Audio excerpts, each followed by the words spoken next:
Hoje o nosso convidado é o Eystein. Eystein é um dos mais exigentes mestres de torre que eu já vi na minha vida. Um cara fantástico, um cara muito competente e vai nos ajudar a falar sobre pós-colheita e torra.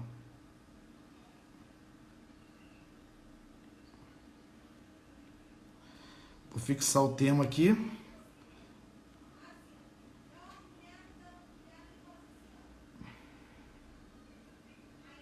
Esperando o Eystein entrar. Sejam todos muito bem-vindos.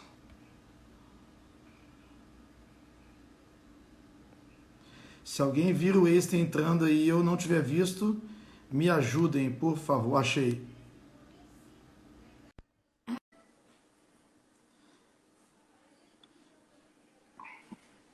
Grande Eystein. Olá, boa noite, tudo bem? Tudo e você? Tá tudo ótimo. Então tá bom. Pessoal, esse é o Eystein, muita gente o conhece. O Eystein apareceu nas nossas vidas em 2014, lá em Manhuaçu. Ele desembarcou lá perto do Caparaó. E quando foi nos visitar, nós começamos a conversar sobre café, sobre torra.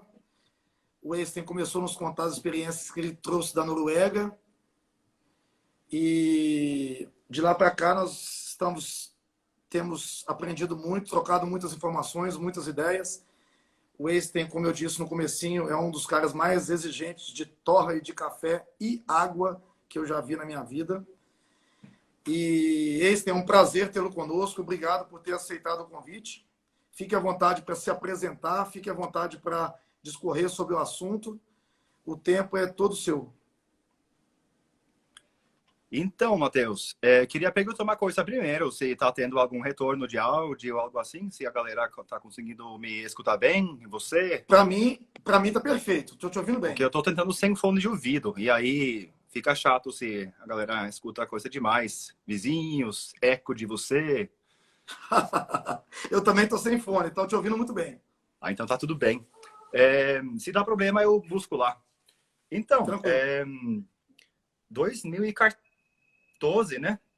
Cheguei em Manhuaçu, primeira vez, foi muito legal. Realmente foi fazer uma visita para as matas de Minas, como entre os principais produtores de café no país, né? Região que estava conhecida, e também eu tinha uma amiga lá, uma amiga que é de lá, Jussiane Cotrim, que agora mora em Brasília, mulher que todo mundo no café conhece.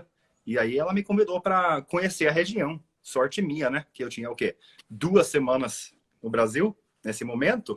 E aí encontrei com vocês, conheci a Ninho da Águia. Foi uma coisa bem legal. Não sei se vocês podem imaginar nisso, né? Porque eu pusei em Vitória. Não era a primeira visita para país de café, nada assim. Mas mesmo assim, você sobe lá, 262... É só montanha, só montanha, só montanha. É bonito demais. E aí começa a aparecer café, aparece mais café. E daqui a pouco, tudo que dá para ver desse mundo é café. E aí você chega em Venda Nova, né? E só melhora. Foi uma boa época. E aí, você lembra o que desse primeiro encontro? Cara, foi muito bacana você aprendendo português. Porque nem falava uma palavra na Não, época. muito legal. Aprendeu muito rápido. Hoje você fala super bem. E era bom que a gente podia te zoar. E que você falava muito, muito, muito, muito. Você não sabia ainda usar superlativos. E eu lembrando disso, zoando do seu português, eu lembro da gente em São Paulo, na FISPAL. E eu acho que a gente dividiu um Airbnb, você foi nos ajudar na feira. E assim, eu todo empolgado, perguntei para você: oi, o seu português está muito bom. O que você acha do meu inglês? Aí você falou 6. De verdade, de verdade. E você ficou meio... aquela cara fechou, né? Que é isso? É para dar nota 10. Eu queria um 7,5, um 8. Você falou 6, eu fiquei triste. Mas foi bom que me impulsionou. Quando eu estiver perto de você agora, eu quero receber um 8. Me expliquei também. É verdade, você explicou Tem algo direitinho. para aprender, estava indo muito bem para onde você estava no caminho nesse momento. E hoje, o seu inglês está muito bom. Eu Muito já escutei obrigado. você falar bastante inglês e realmente melhorou muito. Bom Muito que obrigado. todos nós Valeu a temos sua como crítica. aprender, né? É isso aí. O Esther, me fala o seguinte: como é que você vê o café na Noruega e no Brasil? Como é que você faz um paralelo disso?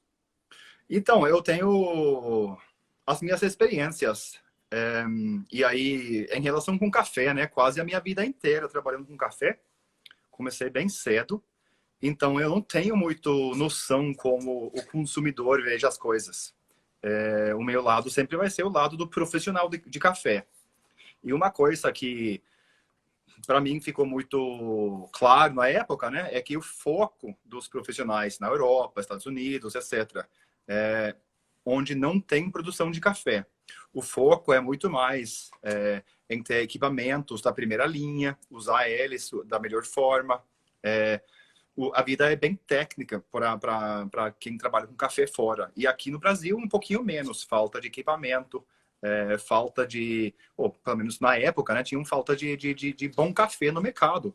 Tinha, Uhum. mas não era tão fácil de achar como hoje. Então, eu estou sempre pensando desse jeito, né? Que aqui no Brasil, quem torra café está muito para frente em várias áreas do que quem não está em países produzindo café. Então é uma grande diferença, porque aqui temos um acesso que é fantástico. Temos o café do pior até o melhor em todos os estágios. Podemos mexer no processo, podemos ir visitar fazendas. É muito diferente. É um privilégio trabalhar com café num lugar assim.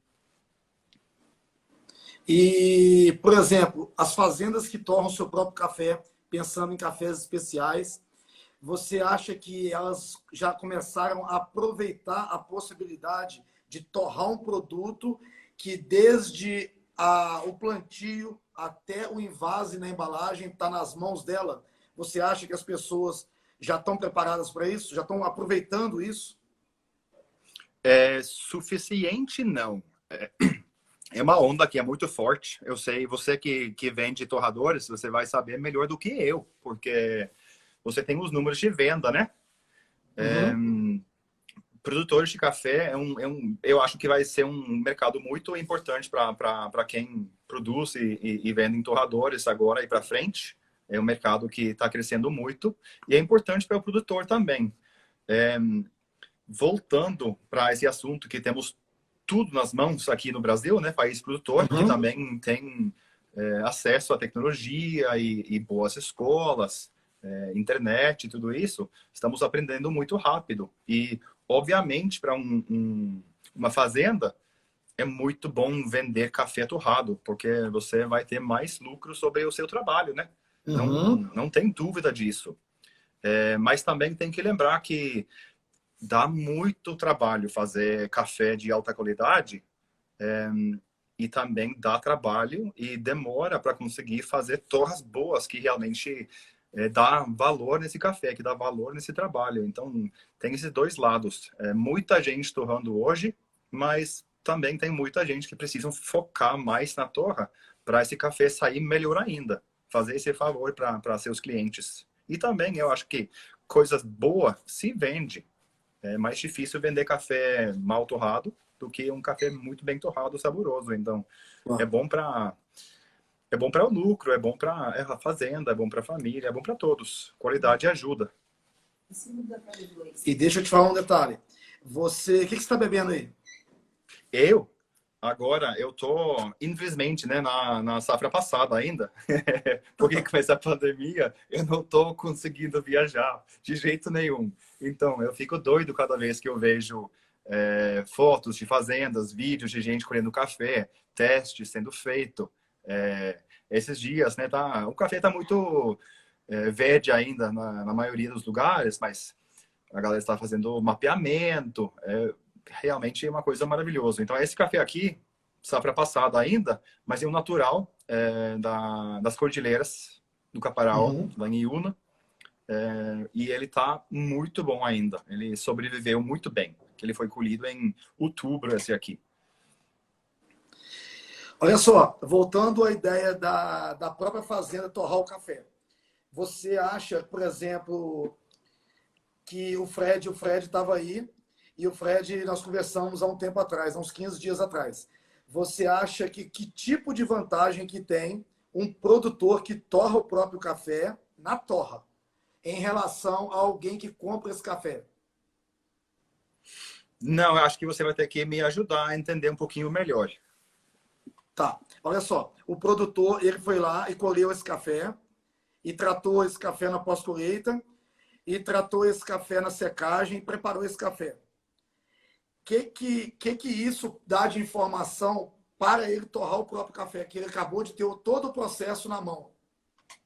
Ótimo, muito obrigado. Então, para ter qualidade, é importante, eu acho, ter dados. Porque senão, a maioria desses casos onde você chega a ter uma qualidade boa, é muito por sorte, às vezes, porque você já tem torrado muito café daquele tipo, você sabe o que está fazendo, mas eu Uhum. sempre acreditei que com dados, com uma fundação boa do que faz, você vai chegar para um lugar muito melhor. Você vai conseguir fazer um trabalho melhor. Então, se você anota tudo, se você faz um trabalho para anotar temperaturas máximas, mínimas, explicar de secagem, fazer uns testes ao longo da secagem para ver a progressão, como está indo, registrar temperaturas, fazer tudo isso para realmente conseguir voltar a pensar. Você vai produzir esse café, você escolhe, você seca, você torra e prova. E aí, assim que você prova, você vai ter o resultado. Mas também você tem essa opção de pensar como que eu vou trabalhar amanhã e adiante para mudar esse processo para o café ficar melhor ainda. Será que esse café está falando comigo? E isso é no Brasil agora. Saquei. Fred é um exemplo maravilhoso disso, né?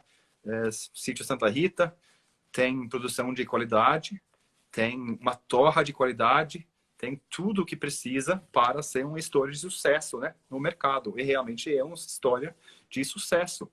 É muito bom, muito bem feito. Uhum. Sempre um prazer tomar os cafés. Sempre é um prazer visitar as lavouras. É bem cuidado. E eles não trabalham sem anotar. Lá, realmente, eles trabalham de uma forma limpa, arrumada e organizada para conseguir entender o que fazer amanhã, porque não sempre é igual hoje. A resposta certa hoje também não vai necessariamente ser a resposta certa amanhã. Isso é Exatamente. importante entender. Aí, ó, você Então, chorou e o eu acho que Michael o do Café produtor que Piatã. torra café tem como chegar muito longe, porque tem esse retorno constante sobre o próprio trabalho. E isso é receita para fazer uma coisa bem legal. Bacana. Você chorou e o Michael do Café Piatã falou que vai te mandar 200 gramas da nova safra. Eu espero que ele lembre de mim também, tá, bonitão?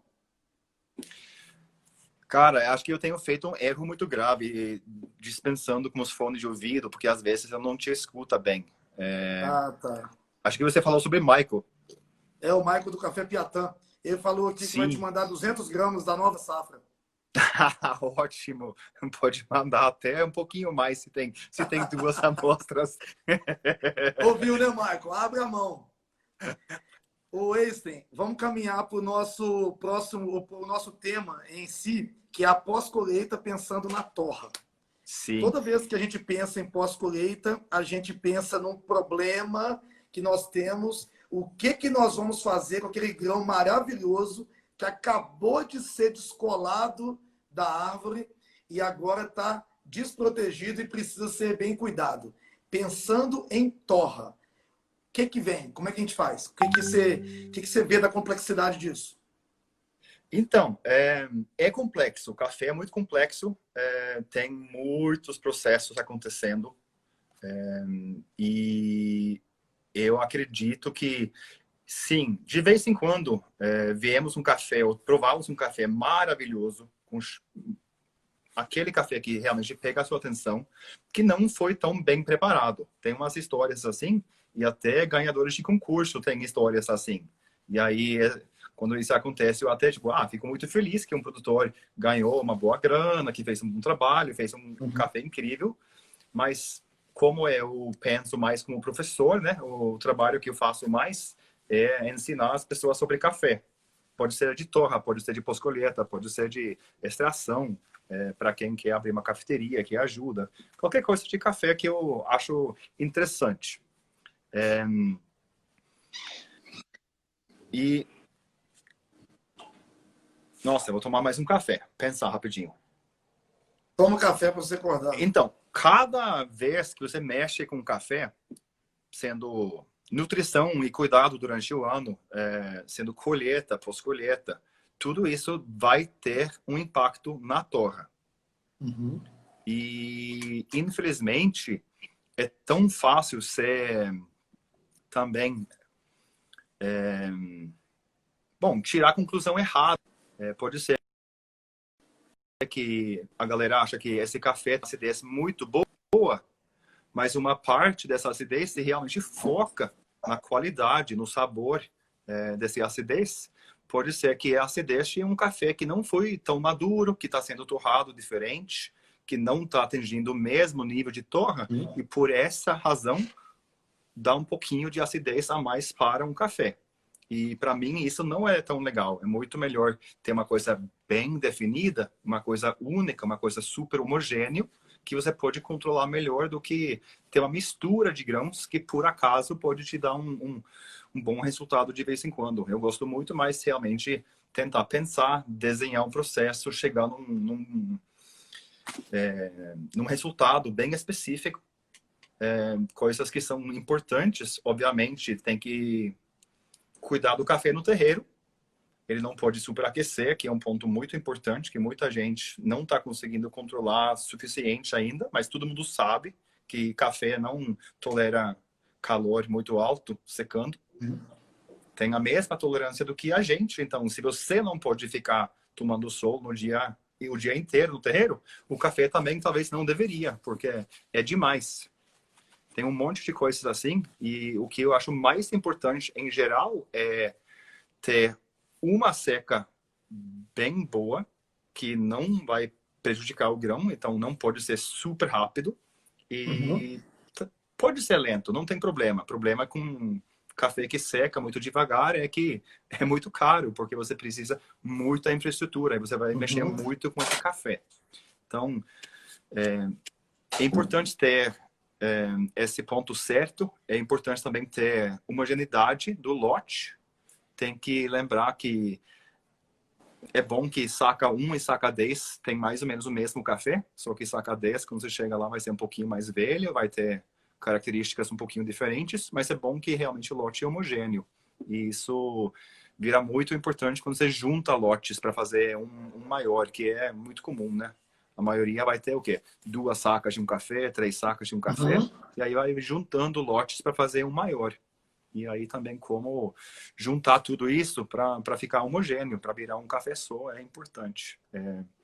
Conseguir processos que te dão uma certa faixa de densidade no café. Que a densidade é muito importante para como você pode torrar o café. Então tem um monte de detalhes assim, e talvez seria bom abrir um pouquinho para ver algumas perguntas da galera, porque pode ser que tenha algo um pouquinho mais específico que a galera quer saber, e pode até ser que eu saiba responder, porque é complicado. Tem que, muitas vezes, ser caso por caso. Mas o que é importante para um café, no meu ponto de vista, é fazer os processos certos. Não ultrapassar os limites, não secar rápido demais, não deixar o café molhar muito e secar e molhar de novo e secar, tentar evitar que ele volta demais de noite. Cada vez que a água está sendo transportada dentro do café, né, tem a possibilidade de mexer demais com a estrutura celular do café, que é uma coisa bem importante para a torra. Porque no final das contas, pode fazer o melhor café do mundo, mas se ninguém consegue torrar ele, fica difícil saber. E você acha que... Eu estou esperando algumas perguntas. A Rosa te mandou um abraço. Tem uma pergunta. Qual a sua experiência nas lavouras das diferentes regiões do Brasil? Como eles têm feito o pós-colheita do especial? Então, eu não conheço a boa parte do Brasil, né? Eu conheço as áreas onde eu mais viajo, que é Piatã, na Bahia, algumas fazendas lá em volta. conheço muito bem Caparaó, estou começando a conhecer sul de Minas, e o que eu estou vendo é que realmente na colheita varia muito como a galera trabalha. É muito comum com derriça geral ainda, é muito comum que você colhe com 40%, 50% de verde.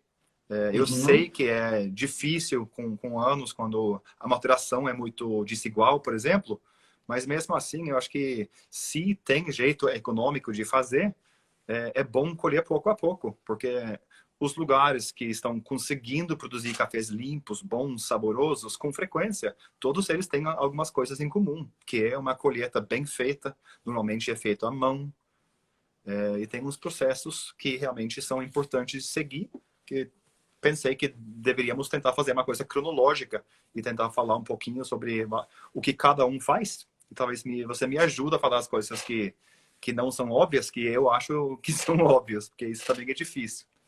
Entendi. Então, por exemplo, ó, fazer cronológico aqui é mais difícil, mas vamos lá. A pergunta do Ricardo, bacana. Secas mais lentas têm relação com a densidade do grão? Então, se você seca muito rápido, e estamos falando de secador rotativo, com bastante calor, etc., você realmente vai danificar bastante a estrutura celular do café. Então, quando a água está em movimento, e se movimenta muito, claro, o calor muito alto vai degradar outros compostos também, né? Não só deixar a água andar rápido demais. Então, tem um monte de foto na internet feito com um microscópio que mostra o que é um grão de café por dentro. Não sei, ampliado 4.000 vezes, 5.000 vezes, para você realmente ver o que acontece quando o café seca rápido demais. Ele perca a estabilidade estrutural dele, vira poeira, basicamente. E, por exemplo, torrando um café, quando você chega nessa fase que você tem liberado bastante água, o café, se ele não tem uma estrutura densa, boa para transmitir esse calor, ele vai ter que ser torrado muito mais devagar, que ele não tem como aceitar todo esse calor, né? Então, densidade é importante para isso, para o grão ter como absorver esse calor. E quanto mais denso, você pode realmente torrar com muito mais energia, que o café também tem como aceitar muito mais energia, sem problemas. Torrar café denso geralmente traz muita dificuldade para as pessoas. Sim. Você prefere torrar cafés densos? Eu tenho mais dificuldade de torrar cafés que faltam densidade do que cafés que têm densidade bem alta. Mas sim, de vez em quando eu torro um café que realmente eu não consigo. É difícil quando a densidade fica super alta. O Bellini está perguntando que, com relação à seca, pensando em processo natural, existe um número de dias, um número ideal de dias para secar o café? Mais ou menos, por exemplo, entre tantos e tantos dias é o ideal. Então, eu vou ter que extrapolar um pouquinho de outros processos que eu tenho provado. Por exemplo, seca muito bem feito num secador rotativo pode ser feito bem rápido, e o café ainda pode se manter vivo por muito tempo e o sabor dele não fica prejudicado de forma que eu posso achar, pelo menos. Então, eu acredito que secar café em 3 dias, sem problema nenhum. Só que você não pode fazer isso dando calor demais, você não pode fazer isso estressando o café demais. O que é difícil com secas normais é que o café vai ganhando de volta um monte de umidade quando ele não seca. Porque você tem uma parte do dia que não tem sol, né? E que fica bem úmido, fica bem frio. E essa parte do dia prejudica muito o tempo de secagem. Então, se você consegue ter um processo mais eficiente, e aí você não precisa de mais calor, você não precisa estressar o café tanto, você pode secar bem rápido sem ter problemas. Mas também, como nós temos visto, né, de Pedra Azul, por exemplo, lá é bem alto, é bem frio, é bem úmido Uhum. e é difícil para o produtor quando o café fica tipo 60 dias no suspenso para secar. É uma coisa que é difícil. Pensando no dinheiro, fica bem difícil, porque o café fica Sim, bem caro. sim. Ele não precisa ficar fantástico por isso. É só mais um variável, né? Mas secagem lenta também funciona muito bem. Mas para o nosso bolso seria bom ter um sistema que funciona um pouquinho mais rápido, né? Café, no caso do café natural, é melhor guardar o café em coco? Fabrício está perguntando. Então, dá para ver resultados bons com cafés que você limpa, vamos falar, na hora, assim que ele fica pronto e guarda da melhor forma. E café que você vai mantendo em coco e guarda, claro, da melhor forma também, até a hora de vender. Então, para muita gente também é questão de economia, né? Se você Aham. usa uma máquina ambulante para fazer esse serviço, normalmente você vai passar uma boa quantidade naquela hora Claro. para vender aqueles lotes. Se tem próprio benefício, virar outra coisa. E aí você pode guardar em coco e maquinar pouco a pouco assim que você está vendendo café, que também é uma forma excelente. Mas até hoje eu não tenho visto nada que fala que um, obviamente, é melhor do que o outro. Mas eu acho que limpar na hora e guardar bem Grain Pro ou algo assim, uma saca bem boa que deixa o café bem seguro, eu acho que talvez vai ser o melhor. Mas tem tantos outros variáveis que é difícil saber direitinho. O Einstein, você falou algumas vezes sobre custo, difícil, caro, dinheiro. Eu lembro quando conversei com o Johnny, do Sítio Santa Rita, e ele, por mais de uma vez, ele falou, tem que valer a pena. Sim, Todo o trabalho da fermentação tem que valer a pena, tem que ganhar pontuação, o café tem que ser vendido mais caro, porque senão não vale a pena. Então, assim, o esforço tem que ser revertido em valor, e esse valor tem que ter alguém disposto a pagar. E eu acho muito legal, o Thiago, o meu irmão e sócio, ele sempre defende que monte uma cafeteria, monte uma microtorrefação, mas tem que dar lucro, porque se não der lucro, a gente não é só por amor, só por paixão, a maioria de nós não consegue. Precisa. sim. Então eu estou percebendo essa necessidade do produto ser rentável. Como que você vê hoje quem produz cafés especiais, principalmente os pequenos, que fazem cafés de altíssima qualidade na região que você tão bem conhece? Como é que você vê isso hoje? É, tem que lembrar que ter fazenda deveria ser igual ter uma empresa. Você precisa Uhum. saber dos seus custos. Você precisa saber o custo do seu trabalho, as suas horas. Você deveria ser remunerado de forma legal, suficiente para o que você acha que precisa, para fornecer a vida que você quer para você, sua família. Então, Uhum. tem muito a pensar aqui. Mas o agricultor tem que fazer dinheiro com o café. Então, o que a gente faz? A gente pensa muito e tenta projetar, faz experimentos pequenos para ver como fazer. E se funciona bem, vamos nessa. Tomar um pouquinho de cuidado, porque mudança de infraestrutura, por exemplo, pode ser bem caro e pode ser que não vale a pena para você. Uhum. Mas, por exemplo, se você somente tem terreiro de cimento e você tem uma colheita tardia, onde a maioria do seu café, por exemplo, vai ficar no cimento em outubro, novembro, secando, uma época mais quente, você talvez deveria pensar em sombreamento. Ou você pensa em tratar o café pelo suspenso, porque o suspenso faz o Uhum. quê? O suspenso, sim, ele é elevado, então ele vai ajudar você a trabalhar. Você pode trabalhar sem quebrar as costas. Pode catar café e Uhum. trabalhar com ele. Mas o que é importante além disso? O suspenso ele é muito mais frio do que o chão. O chão também vai armazenar muito calor durante o dia e vai continuar dando esse calor para o café durante a noite. Então, de muitas maneiras, um terreiro de cimento é muito mais efetivo em algumas fases secando o café. Mas, por exemplo, no início, você recebe um café da lavoura, talvez você vai lavar ele, e se você joga ele no suspenso primeiro, é uma boa jogada, porque você vai conseguir trabalhar com café, ele vai secar rapidinho, o vento ajuda, a água Uhum. escorre, some. Então, você tem que pensar como funciona os seus processos, pensar como você trabalha, pensar como eu posso trabalhar para obter um resultado diferente, trabalhar mais rápido, trabalhar menos, conseguindo fazer mais. Mas eu acho que agora temos passado um bom tempo dessa live e para não perder um monte de oportunidades, talvez deveríamos olhar um pouquinho esse processo de pós-colheita de uma forma linear e pegar ponto por ponto para não esquecer nada e para não perder essa antes que a hora acaba. Vou deixar com você. Pontua aí. Então, os pontos mais críticos para mim e que realmente faz uma diferença muito boa. E é bom lembrar que eu tenho testado isso em muitas fazendas durante os anos e é uma coisa que realmente funciona bem.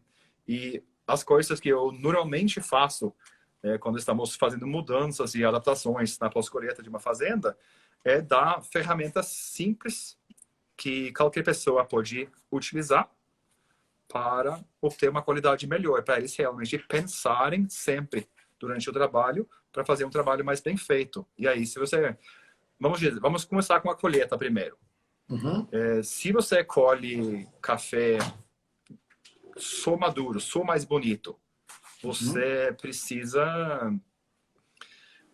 você vai conseguir fazer um café muito melhor do que colher tudo misturado e secar tudo misturado. E tem um porquê atrás disso. Café que é bem maduro, ele vai ter muito mais açúcar e ele vai ter outros processos acontecendo durante a secagem do que um café que está bem verde ainda, que tem muito menos açúcar e realmente tem outros compostos nele. É diferente. Uhum. O café bem maduro, ele tem ele tem como chegar num nível muito alto. Mas quando ele seca junto com o café mais verde, o verde cana ou até o verde, ele tem dificuldade de atingir esse mesmo nível. Então, é importante lembrar que café, desde a hora de colher, deveria ser separado da melhor forma possível. Não é só separar o maduro e o verde, mas tem um monte de faixas do verde, verde cana, começando a ficar bem maduro, super maduro, café que passa, que já é outra faixa, eles não gostam de secar junto, porque um interfere com o outro. Até o café Uhum. verde, se você faz um processo muito legal com ele, ele vai atingir uma pontuação mais alta, ele vai ficar doce, ele vai ficar com até um sabor levemente frutado e pode ganhar uns 82, 3 pontos, sem problema. Café verde, se você trata ele bem. Então imagina o que pode acontecer com um café bonito, maduro, perfeito. Então, como saber o nível de maturação para você colher o melhor café? Para mim, tem uma relação muito simples. Eu pego cereja, coloco Uhum. na boca e penso, gostei. Pego um outro que está um pouquinho mais maduro, coloco na boca, putz, eu gostei mais. Pega um mais maduro ainda. Não, esse aqui passou, não está tão legal mais. Então eu já sei qual o nível de maturação, qual a coloração que eu preciso para fazer o que eu quero nessa hora. Claro, é caro colher assim? É Sim. caro. Mas, tipo, não é tão difícil saber o nível. Tem gente que acha que é muito mais simples medir Brix, mas eu penso assim, né? Passamos a vida colocando coisas na boca, comemos várias vezes por dia, e Uhum. todos nós tem muito peso nessa área. Sabemos sobre sabor e aroma. É um constante na nossa vida, mas às vezes temos que pensar um pouquinho para trazer isso para a nossa vida no café.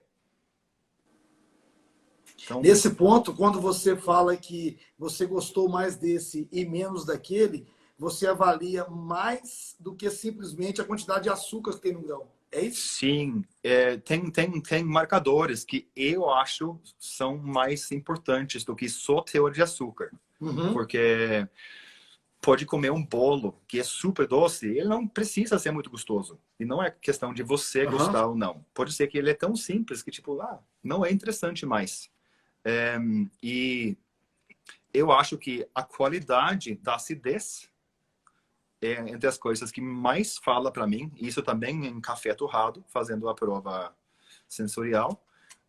A qualidade, o tipo de acidez é muito importante, porque você vai torrando o café também. Você tira um pouquinho de café segundo por segundo nas fases mais importantes. No final, você também vai ver que a acidez muda bastante. Ele vai ser um pouquinho mais simples, ele vai de acético, e acético vai embora com a temperatura. Você realmente não quer tanto de acético no café, que queremos mais o málico, queremos mais o cítrico, etc. Então, temos que tentar degradar esse acético e ir para o mais prazeroso, por exemplo, o cítrico. E isso é uma coisa que você pode realizar um pouquinho com uma torra, mas você tem dificuldade de realizar as coisas que não já tem no café. Então, para mim, pode comer qualquer fruta também. Pega 5 bananas com ponto de maturação diferente, de um pouquinho verde para super maduro, e você vai ver como, sim, a doçura muda muito, mas uma coisa que muda que é muito... realmente não é tão difícil de pegar, é como como a acidez muda.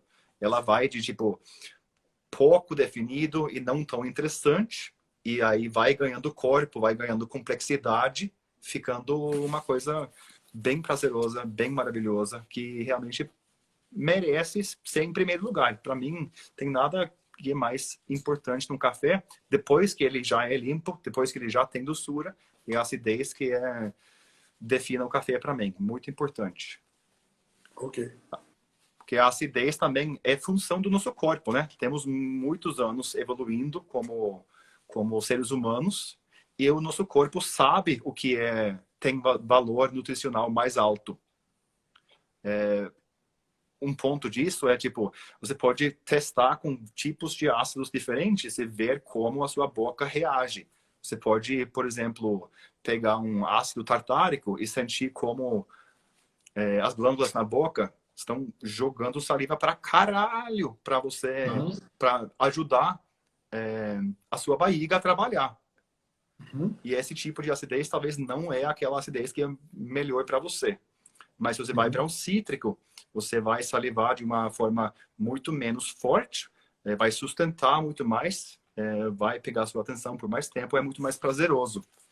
Então, esse tipo de informação realmente é muito importante. Você vai ter isso em frutas, você também vai ter isso no produto final para te ajudar a julgar se o processo foi bem feito até o final.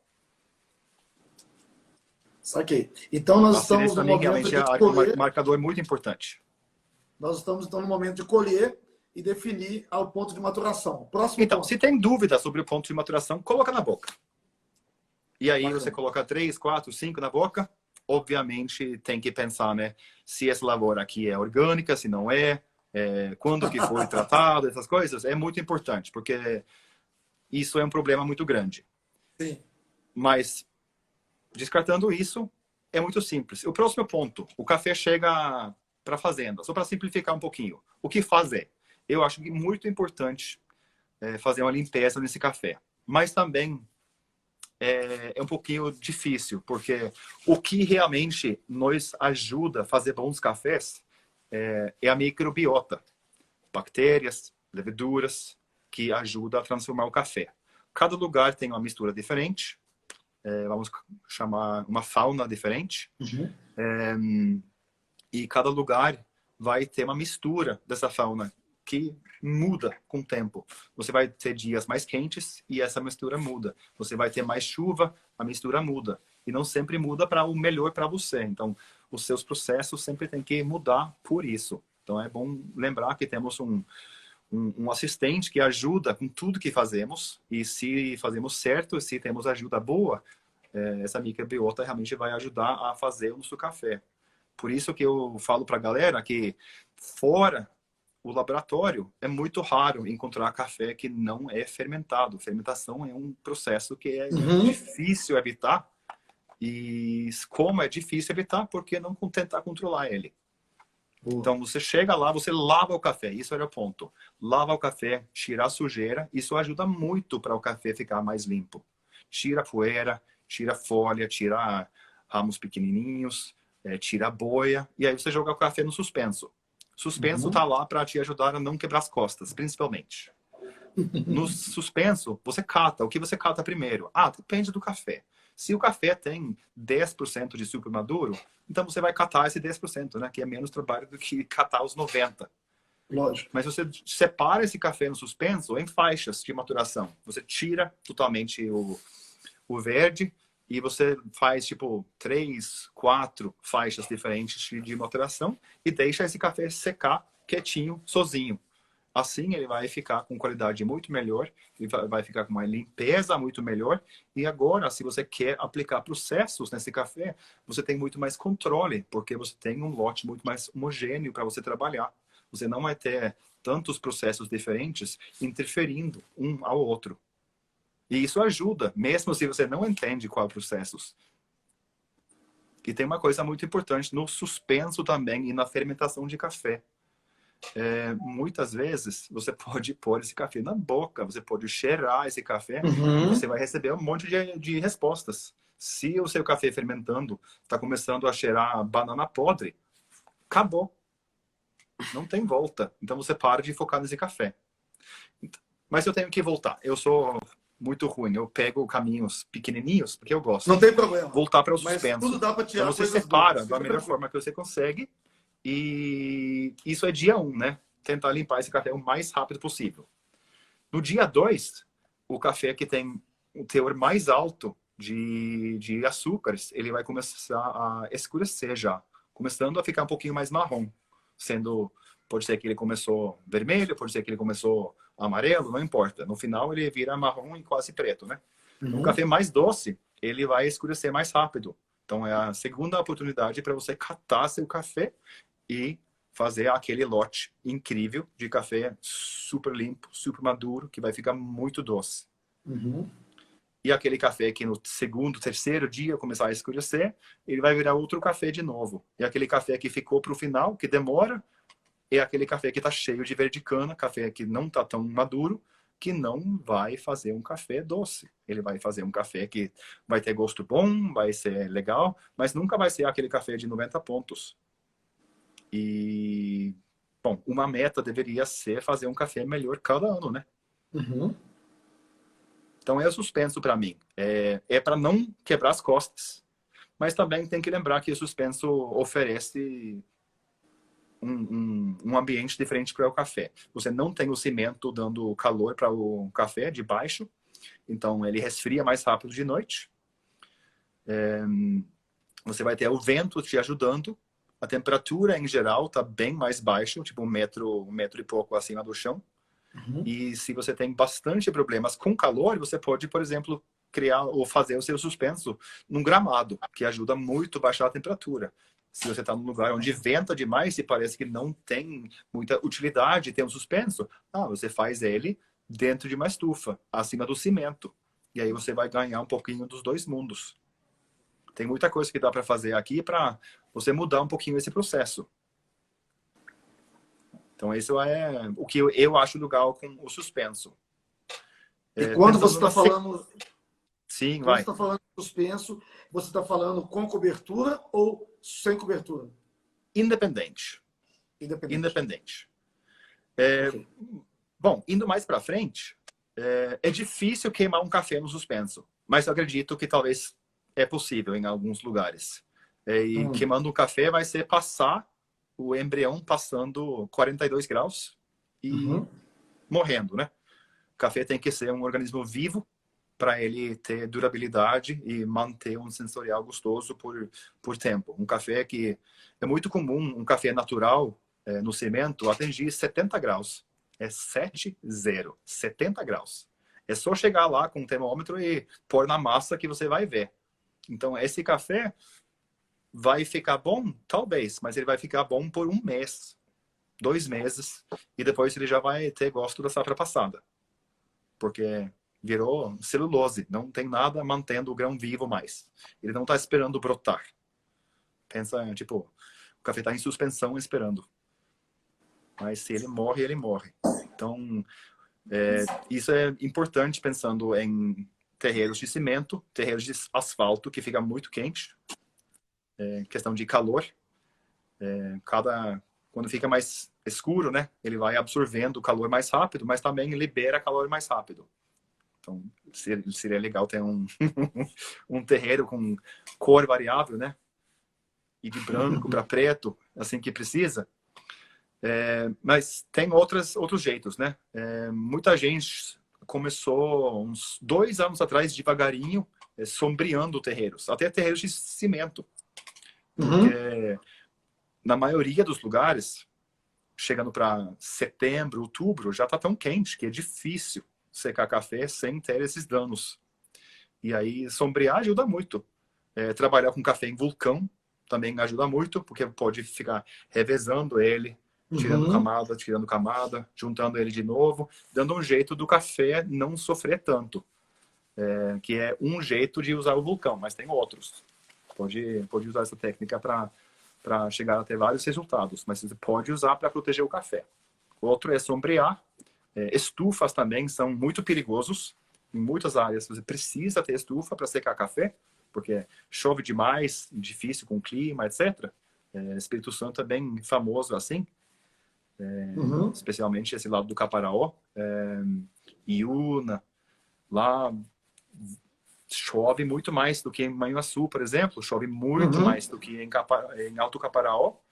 E, em parte, por isso que os cafés de lá são muito diferentes. E, muitas vezes, tem mais acidez, porque tem mais água disponível.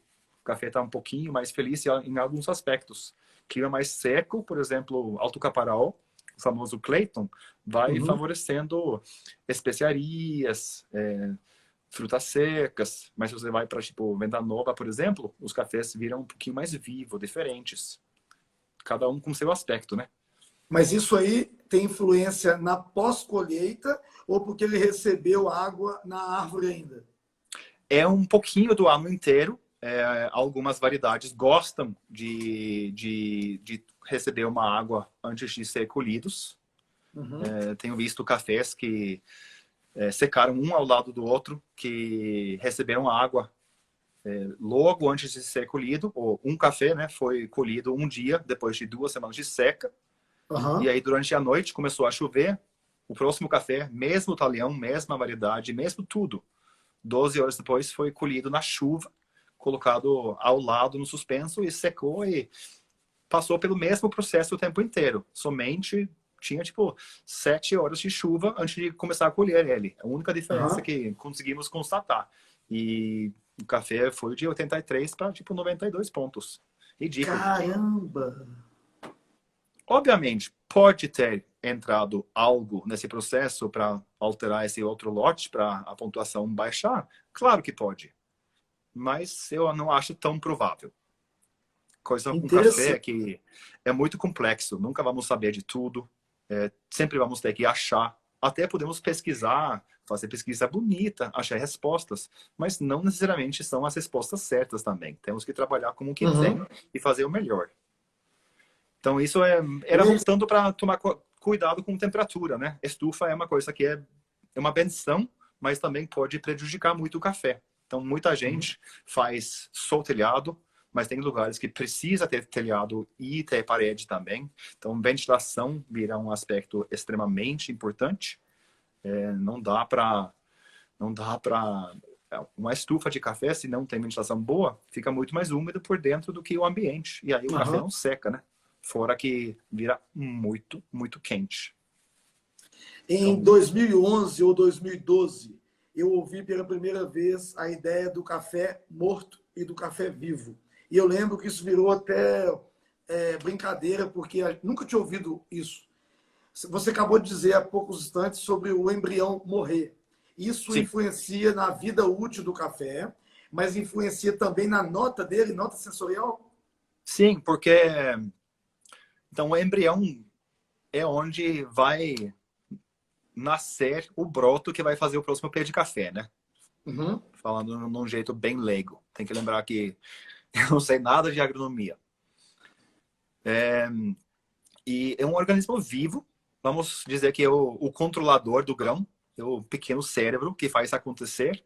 E para esse grão se manter em suspensão, obviamente, para brotar, né?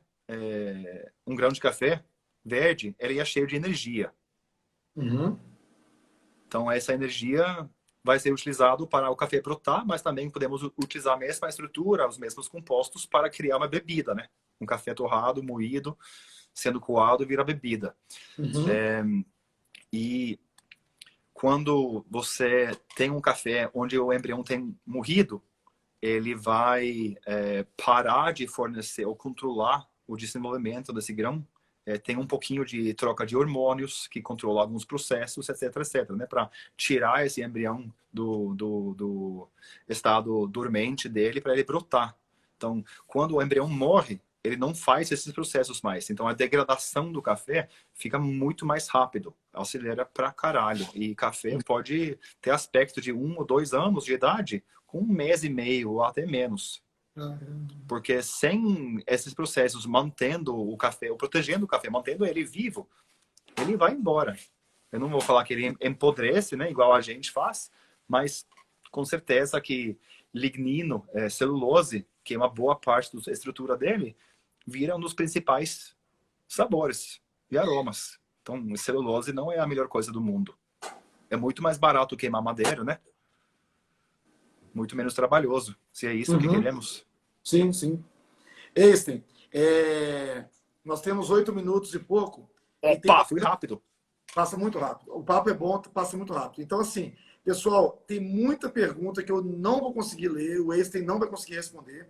Deixe nos comentários que essa live vai para o IGTV. E depois vocês podem entrar em contato com o Einstein também. O Einstein é um cara super acessível e ele pode, no tempo que ele tiver, responder para vocês. Eu vou fazer uma pergunta aqui do Marquinho Muniz, uma pergunta bem bacana, que volta e meia lá no Lab da Atila a gente tem ouvido e eu queria saber o seu ponto de vista. Você acha que devido a todo esse cenário atual, nós vamos conseguir comprar cafés de qualidade ou os produtores vão focar no mercado exterior? Muito legal. Eu acho que não tem como parar esse mercado nacional nesse momento. Estamos já muitos, vamos ser muito mais pessoas para frente trabalhando para a nossa cultura se espalhar. E sim, talvez vai ter menos cafeterias para vender café. Está sendo muito difícil economicamente para todo mundo agora. Mas a galera está tomando café. E uma coisa que muda muito quando você não vai para aquela cafeteria pelo ambiente, ou pelo aquele barista que gosta demais, ou porque lá tem o melhor cookie do mundo. Mas você ainda vai na internet, você compra aquele café que você quer, até aquela torrefação local, que talvez é ao seu lado, e você tipo, coloca para retirar, porque você realmente quer ir lá e falar um oi e pegar o seu café, ou você só pede para entregar na sua casa. Você vai criar relação com o café, não é relação com um bagel, um cookie, não é relação com barista, não é relação com a máquina mais foda da cidade, nada assim. Você cria relação entre o cliente e café. E eu não estou vendo como isso pode ser negativo para a gente. Porque ajuda muito a desenvolver o mercado. E a galera... Eu até tenho ouvido gente falar, gente que não sabe nada de café, que comprou café 2 meses atrás e comprou o mesmo café agora. Tipo, será que esse é o mesmo café? Eu sinto diferença. Tipo, cara, você é bom mesmo. O café envelheceu. Ele não é o mesmo mais. A torra é bem legal. Já provei esse café antes. Sim, ele não é o mesmo. Então, a galera sabe. Todo mundo tem experiência com a prova, vamos dizer. Porque estamos comendo o tempo inteiro. É só uma questão de virar a cabeça. Você sabe o que gosta. Se você pensa um pouquinho, você vai saber por que você gosta. Bacana. Me fala o seguinte, que você acha que vai ser o futuro próximo, nos próximos meses, das cafeterias do Brasil? Como é que você enxerga isso? Não tem nada certo, né? É a única coisa que sabemos. Eu estou achando que o custo para a sociedade está ficando um pouquinho alto. E a galera daqui a pouco vai colocar tanta pressão para abrir e liberar que vamos voltar a um mundo um pouquinho mais normal daqui a pouco. Daqui a pouco mesmo, questão de semanas. Mas o que tem que bancar essa mudança agora vai ser que os países do mundo vão receber ter como tratar as pessoas. É isso. Tá comigo ainda, Matheus? Você Tô, virou preto só aqui? virou minha câmera aqui. Ah, ótimo. Então, eu acho que vai mudar muito, mas a galera não vão parar de tomar café, né?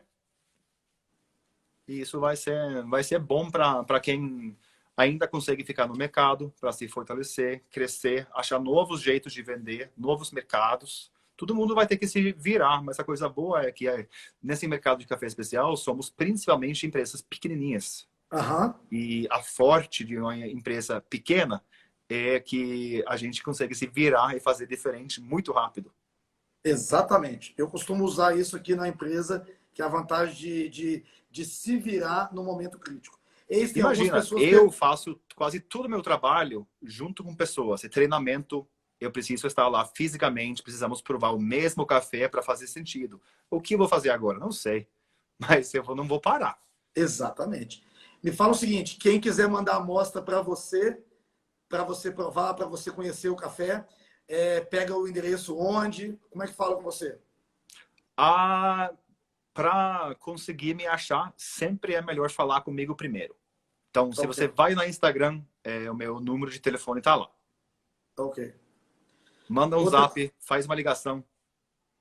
bacana. Me fala o seguinte, ou se não, quem não conseguir falar com ele, me fala que eu passo o contato com o maior prazer. Você falou, nós temos um pouquinho de tempo ainda, o anel do café. Grande Rodrigo, existe algum método de armazenagem pós-colheita que diminua o envelhecimento celular do café para evitar sensoriais de celulose, papel, madeira no final da safra? É uma boa pergunta e tem muitas respostas, porque tem respostas ao longo da cadeia inteira. Então, o principal é não superaquecer esse café durante a secagem no terreiro. Isso não estamos na fazenda. Aham. Quando a fazenda tem feito o melhor que pode, é com a transportadora. Se aquele café fica acima, tomando sol, indo do Caparaó para Brasília, que é o caso do Aneiro Café, Aham. ele vai sofrer muito indo lá. É quente. Então, esse café tem que ir lá de melhor forma. E quando chega lá, tem que ser tratado da melhor forma. Tem que proteger esse café para ele não pegar a umidade de volta. Tem que manter ele numa temperatura mais estável possível. Não precisa ser de 10 graus, não precisa ser de 15 graus, mas precisa ser abaixo de 30, por exemplo. E quanto mais estável, melhor. E quanto mais baixo, sim, melhor. Igual uma geladeira. A geladeira funciona bem porque é fria. Vai deixar os processos mais lentos, que tudo anda mais devagar no frio. São os noruegueses que não. O Thiago Sabino está perguntando se a maturação, se você a maturação lá na hora de colher, se você detecta pela cor, mas eu acho que você respondeu em seguida que é pelo sabor. Não, a cor deve ter não é pego. tão importante mesmo. A cor varia muito de variedade para variedade, pode variar muito com se a cereja está cheia de água, não, um pouquinho mais seca, porque a superfície, né, vai refletir luz de forma diferente. Então, para mim, o sensorial é o caminho mais certo. Se tem dúvida, pôr na boca. Põe na boca. Funciona para quase tudo. Bonitão, falta 1 minuto. Queria que você usasse esse minuto para se despedir. Eu quero agradecer a Tá. todo mundo que nos viu até aqui. Obrigado, galera. Vocês são a razão da gente fazer a live. É sempre muito bacana. Eu apaixonei com essa coisa. Depois da Covid, eu quero continuar fazendo live até morrer. Não, isso foi ótimo. Eu tenho 2 meses parado e 2 meses quase sem falar com ninguém. Eu só ligo para um amigo de vez em quando para ele saber que não esqueci dele, né? Produtores de café, para saber se o café está indo bem, quando que vai começar a colher, né? Porque é importante agora. Então, foi ótimo. A única coisa é que eu vacilei, né? Consegui falar 1/3 do que eu queria sobre processos, essas coisas. Mas vou deixar a dica, né? Pensa e depois você faz. Tá, marca onde você parou, que nós vamos marcar uma outra live para você continuar onde você parou. Pode ser, porque fiquei devendo muito. Tranquilo, mas foi um prazer. Obrigado de novo. Bom fim de semana, juízo. Beijo, pessoal. Boa noite.